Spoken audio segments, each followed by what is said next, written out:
Hi, and welcome to this webinar, Fitness, Why is it so hard to fit into our lives? My name is Nurit Basin, and I'm a recreation therapist at CAMH. I work in an inpatient schizophrenia unit in the Complex Care and Recovery Program, and I'm also a certified personal trainer from CanFit Pro. So today we're just going to go over, before we start with the webinar, we're going to go over the agenda. So we're going to go over the objectives. We're going to go my personal background and my experience with exercise. We're going to talk about some of the benefits of exercise on mental health and physical health. And we're going to go into discussion with the barriers that we face, and as well as the strategies to overcome the barriers. We're going to go into SMART goals and end off with some quick tips. So just to go over the objectives for this webinar, one is to identify barriers and perceived discouragements we face when it comes to being physically active. So we're going to talk about some of the internal factors and external factors. And the other objective is we're going to identify motivational and logistical strategies that can help us overcome these barriers and perceived discouragements to incorporate fitness into our lives. And that'll include going over tips for motivation, as well as discussing the logistics of making it happen and the SMART goals. So just my background before we get into the objectives. My experience with exercise is basically when I was a kid, I was not very active. I had really bad asthma, and my parents were very worried that if I would get active, like let's say playing soccer, it would have cardio-induced asthma. So most of my childhood was laying low away from exercise.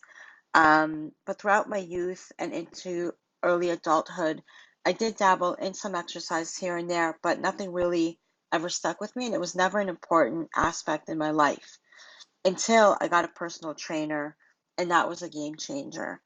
And the reason why I got a personal trainer was because at that point in my life, this is where I needed to make some major changes because my lifestyle at that point, it was just not working for me. I was getting depressed and losing motivation in many areas of my life. With this, when I got the personal trainer, other transformations started to happen.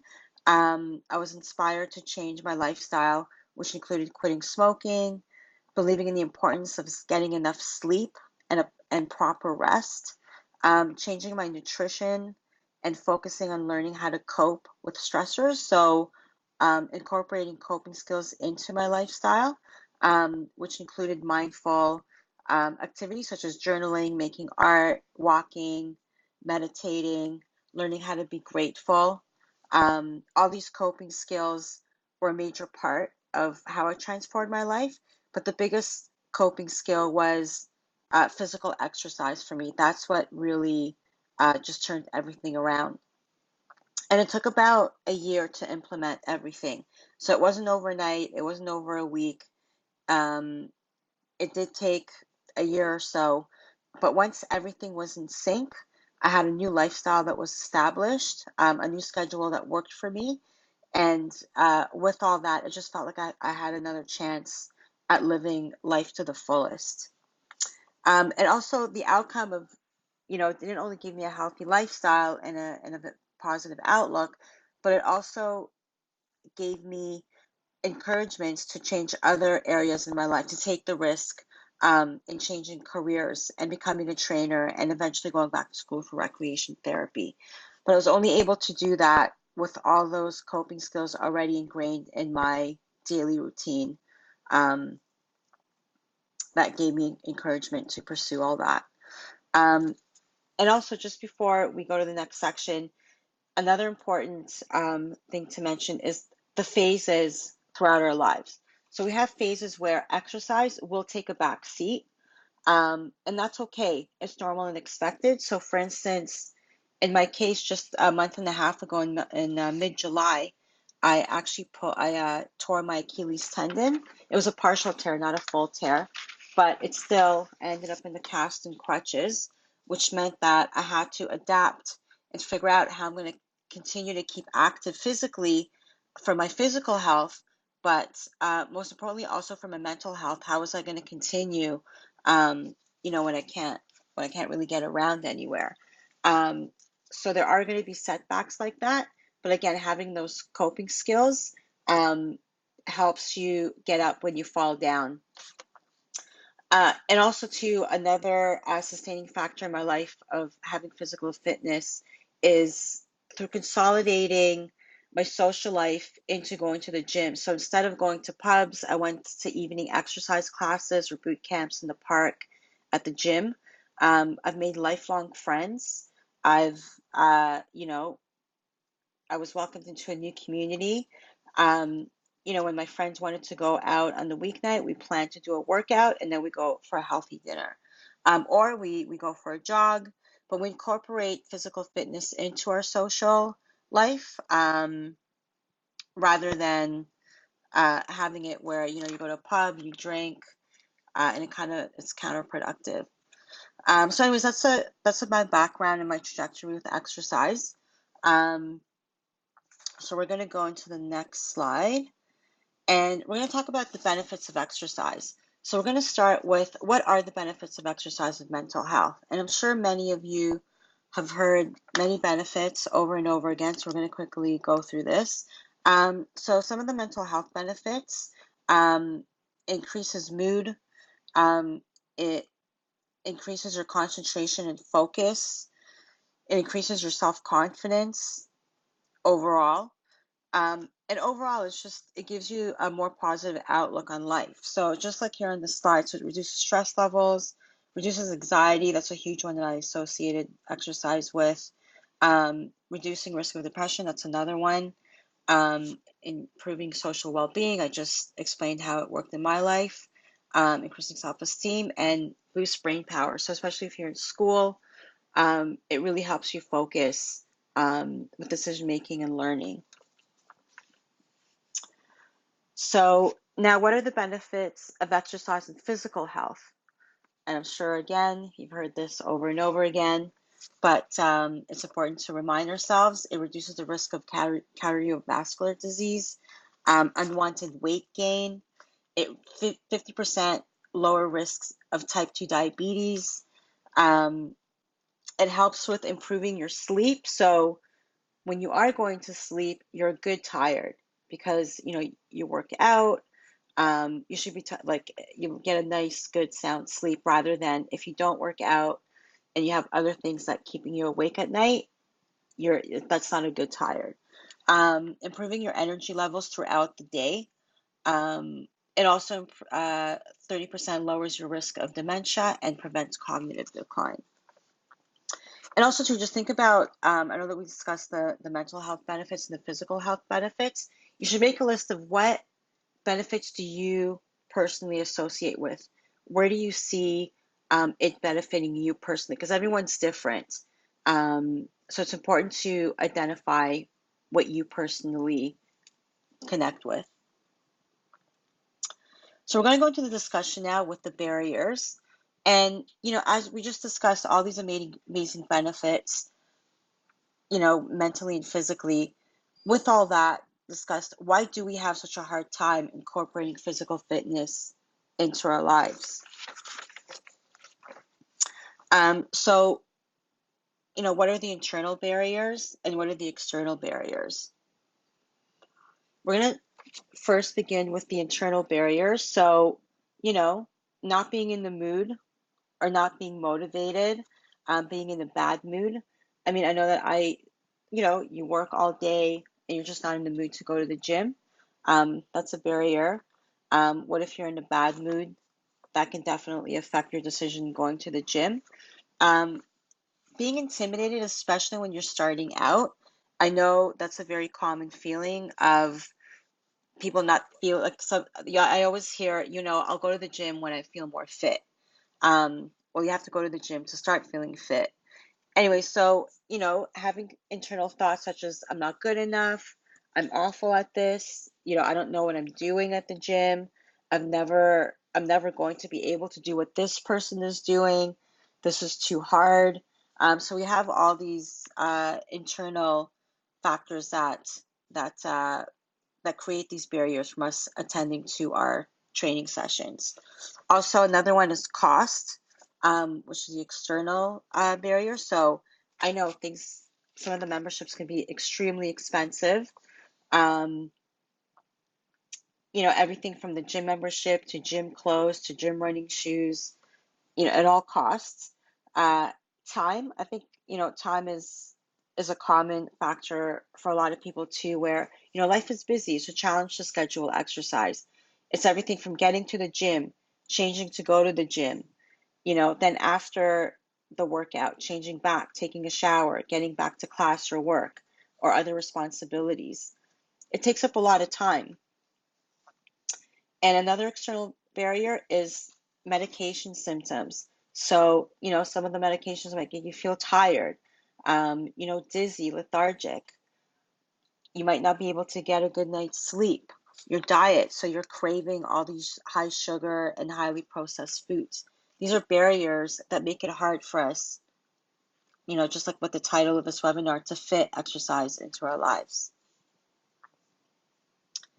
So with all the barriers that we just discussed, we're going to discuss some strategies for motivating ourselves and overcoming some of these barriers. So I know that there's going to be a lot of information to digest, but even if you incorporate one or two of them, it's a start. You don't have to incorporate everything at once.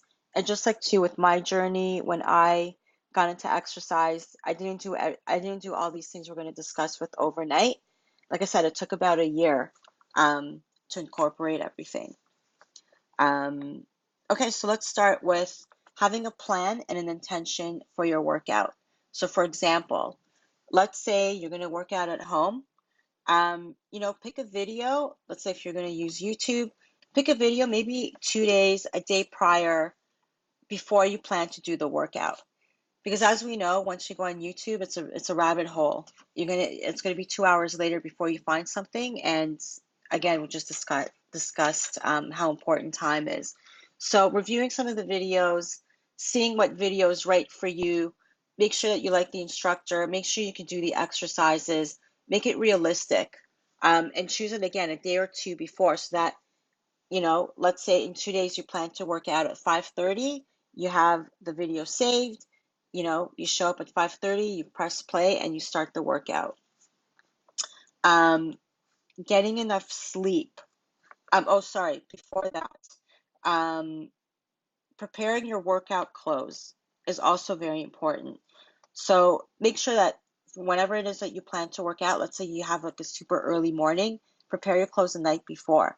Or, if you're going to go to the gym after work, make sure that your clothes are already in a bag ready to go in the morning. Also, to choosing clothes that you enjoy wearing. That's very important. You want to look forward to what you're going to wear when you work out. It'll just motivate you more. And again, I know there's costs associated with it. So, if you have a birthday coming up, Christmas, let everybody know that you want new workout clothes, or you can go to thrift shops. I know there's a lot of stores like Winners. They offer a lot of affordable fitness wear. And also, too, very important to get a very good pair of running shoes. And again, I know we're going to cost again, but making sure that you're comfortable and that you're safe in your running shoes while you work out is I think the most important, even more than the clothes. So again, if you go to any sports store, even Sports Check, running, make sure when you try on the pair of shoes, do a little bit of, walking around the store, make sure that it's something that you're comfortable with. So the next part is getting enough sleep and rest. This is extremely important. And this is also one of the keys to relapse prevention. And it's one of the keys to relapse prevention for a reason. For example, let's say you pulled an all-nighter at school. What does that mean? It means that you're tired. And when you're tired, it's hard to make coherent and logical decisions. So when you're tired, your body craves sugar and junk food to keep it going. And the last thing you want to do is work out when you haven't slept all night. Also, working out when you didn't get enough sleep or rest is dangerous because some of the movements might be compromised, and you can also cause yourself injury. A strategy to deal with, for example, if you do have an all-nighter, because I know, again, we discussed there's phases in life where exercise needs to take a back seat. Um, I would choose, instead of going to the gym after an all-nighter, you get rest and you get proper sleep. Because once you have enough sleep, a minimum of 7 hours, you are then able to make sound and logical decisions. You're able to think clearly, which it could entail food planning, planning your workout, getting your gear ready for your workout, figuring out your schedule. It's just you're more coherent in your decision making. So creating a playlist, this is really important. I know I personally relate to this, is selecting your favorite songs to work out, and having a playlist prepared. Again, you should have this prepared in advance. So if you know you're going to go for a jog or a walk, make sure you have your playlist set up at least the day before so that you're not fiddling with what songs you want to hear, and you're missing time out for your actual workout. The next one is hydrating with water throughout the day. So if you're hydrated throughout the day, you're going to have an easier workout. I mean, the workout will still be hard, but you're not going to feel as sluggish. You're going to have more energy if you're properly hydrated throughout the day. Also, too, just before your workout, try to have a glass of water about 30 minutes before. Try not to drink too much water before, just because you can get stomach cramps. And after your workout, make sure that you drink enough, and that you keep hydrated. Um, the next one is accountability. This is also important. Having somebody that you're accountable to. So it could be a friend, telling a friend, hey, I'm going to go work out after work. If you tell somebody, you're more likely to do it. It could be a work colleague. And of course, don't forget your TECC-Y coordinator. Um, Having accountability, even like, if you're making plans with your friends to work out. I mean, this is what I do all the time, making plans with friends to work out. You're more accountable to show up at the work, and it'll be more fun too. So there's more strategies here. If you can, and I know again this is a major cost issue, but invest in a personal training session, um, in types of exercises that you're interested in, or interested in learning or curious about. Again, this is something that you can ask for your birthday, Christmas gift. I know that when I had my first personal trainer, I remember I bought 10 sessions. It was super expensive for me, but it was one of the best investments I made in my life. And I would do it over again. Even if it was even more expensive, I would pay more money. It was worth it. Um, Also signing up for events such as a 5 kilometer run or a walk, could be 3 kilometers. There's so many different races out there, like Spartan race, there are obstacle course races, friendly tournaments at the gym. It just can give you extra focus in your training, motivation, and it gives you a purpose and a goal to show up for your workouts. So it just gives you more purpose for your training. Also, to exploring, there are many fitness facilities such as studios, so like yoga, boxing, martial arts, dancing. There's recreation centers that offer a whole bunch of a variety of workout classes. I would suggest, if you can get a trial at a gym, um, for a week, if not a day. And this is just too, like, it's important to assess the environment, see if it's something that you're comfortable in or something that you see yourself wanting to go to. Um, Again, personal training sessions to learn how to use the machines, or getting a routine, learning some exercises, just basically learning um, gaining new information into your workouts, and as well as group exercises. I suggest that you try out different group exercises. Again, if there's a Zumba class and a yoga class and a boot camp class, it's nice to check out each one to see where you feel that you connect with most. You want to enjoy your workouts, because you're more likely to stay with it longer.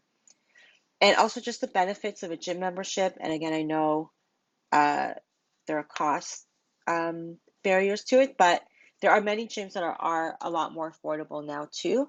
But again, group exercises, just as discussed, also too for social reasons. The workout is already planned in a group exercise, the opportunity to meet new people, learn new movements, or correct existing movements that you've done before. And two, even if you want, I know that a lot of the gyms will offer like mini boot camps. If you get two or three friends together, it's almost like a personal training session, but it doesn't cost as much. It's definitely at a cheaper rate. You can look into that.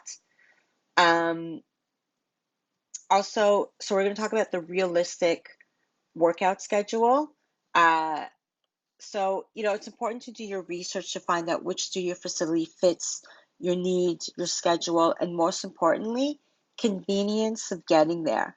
Um, Research shows that if it takes you more than 12 minutes to get to the gym, either by walking or I guess if you normally drive, then it's most likely you're not going to continue to go. But if it's under 12 minutes, you're most likely to sustain your attendance there. And just questions to ask yourself. It's going to be a lot of questions, but it's just, in the beginning, it takes a lot of planning, but this is important for your planning. So, will you be exercising in the morning?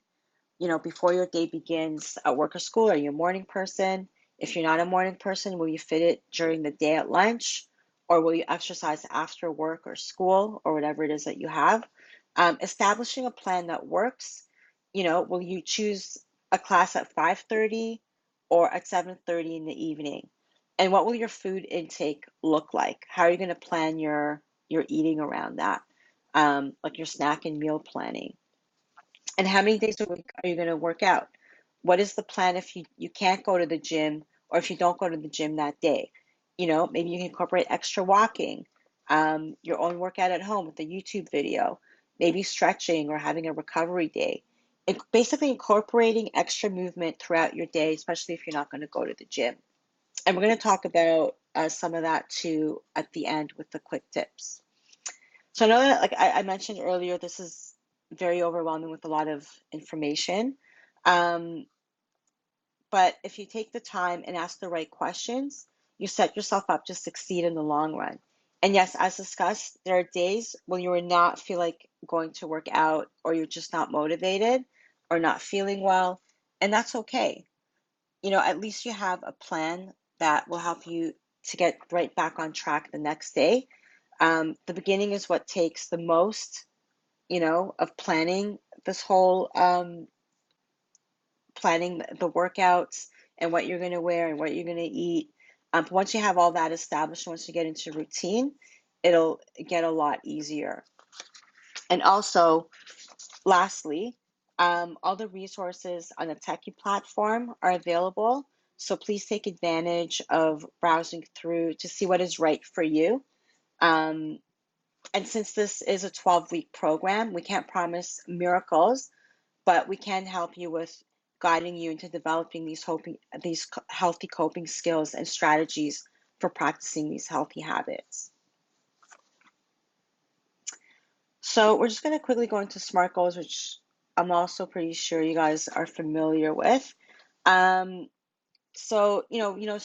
goals are a measuring progress, whether it's, weight, resting heart rate, whatever your goal is. So whether it's, you want to improve your running time, losing a specific amount of weight, completing your first 1 kilometer or 5 kilometer run, or even a marathon.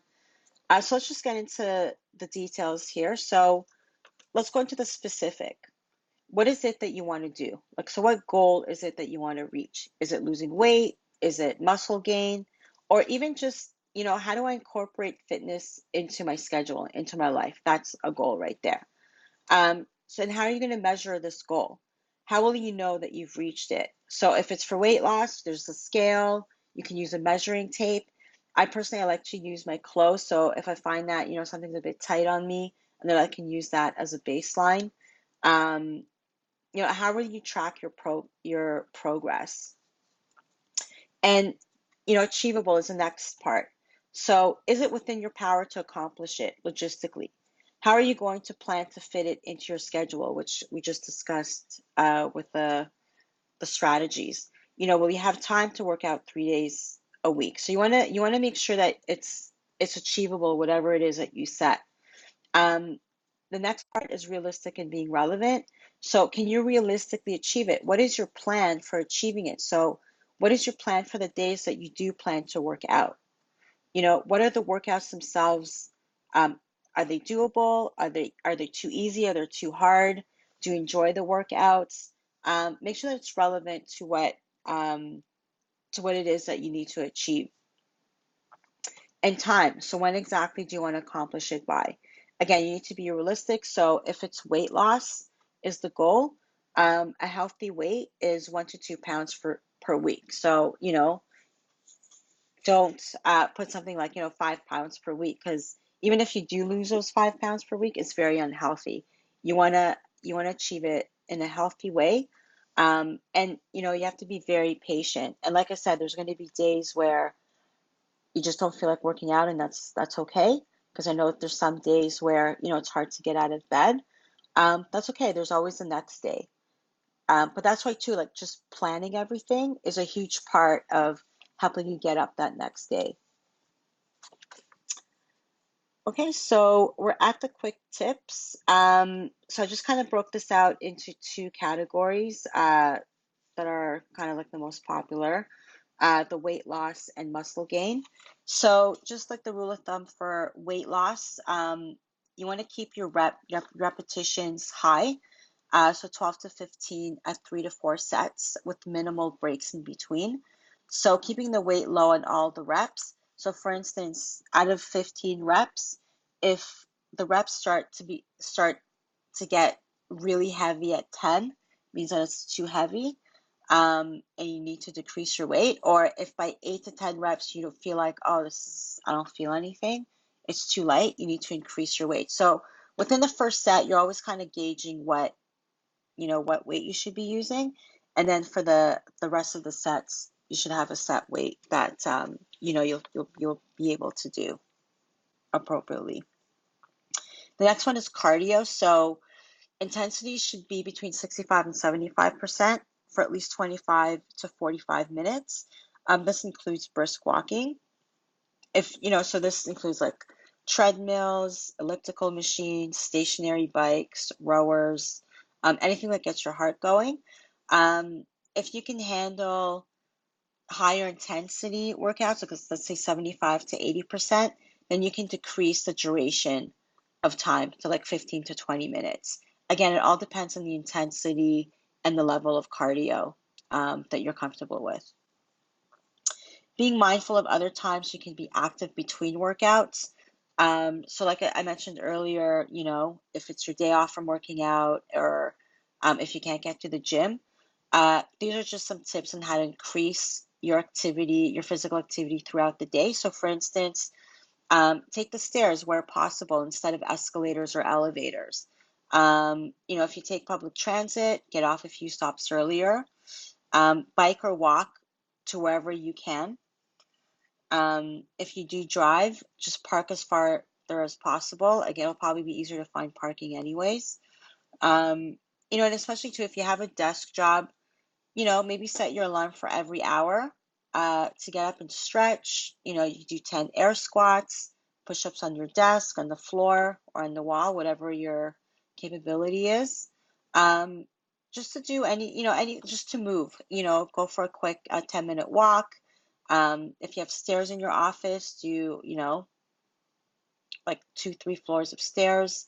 Uh, just so you're always moving, you're burning calories throughout the day. Also, too, when you are working out, just being mindful of the muscles that you're working out. Try to visualize exactly what it is that you're working on, and also visualize the goal that you're working towards. That'll also help you to be motivated and to be fully there when you're working out, to be fully mindful. Having inspiring images or quotes posted around also helps with keeping you motivated and focused on achieving your goal. And also, really important, and I find that, is surrounding yourself around like-minded individuals who also have similar goals and who practice healthy routines and lifestyles. And just ending off here with the muscle gain. So it's kind of the opposite of weight loss. You want to keep the reps low, between 6 to 8 reps per set. You want to increase the weights, so they should feel heavier by the third or fourth rep. And you want to rest between 1 to 3 minutes in between sets. Getting proper rest and sleep is very important. It's also important for weight loss, and we also discussed that earlier. Body weight movements for gaining muscle. So just doing like push-ups, pull-ups, dips, anything with your body, because that'll help you build power. And for strength, the staple exercise is a back squat. That's to gain strength and to become really strong. However, with that, the back squat, I do highly recommend that you have a professional there to watch you perform, just to make sure that you have proper form and to give you tips on how to improve your form and technique. Just because if you don't do it properly, you can injure yourself, and you don't want to do that. And I just wanted to share this recent study, 2018 study about physical exercise and mental health in 1 to 2 million individuals in the US found that exercise is more important to their mental health than financial status. So you feel better after a workout than having more money. I just thought that was really interesting. And also additionally, and again, I express this with my personal connection, is researchers found that certain sports that involve socializing had a more positive effect on mental health. And, if working out, going to the gym is not your thing, there's sports groups that you can join too, like, basketball, football, soccer, cycling. Um, there's other active activities that you can participate in. It doesn't have to be lifting weights. It could be other things. It has to be what you enjoy. It could be a dancing class. And just to end the webinar, I really like this quote a lot. So exercise does not only change your body, it changes your mind, your attitude, and your mood. I hope this was helpful. Even if you use one or two of the strategies, I hope you are able to incorporate it into your lifestyle. And again, thank you so much for your time in watching and listening to this webinar.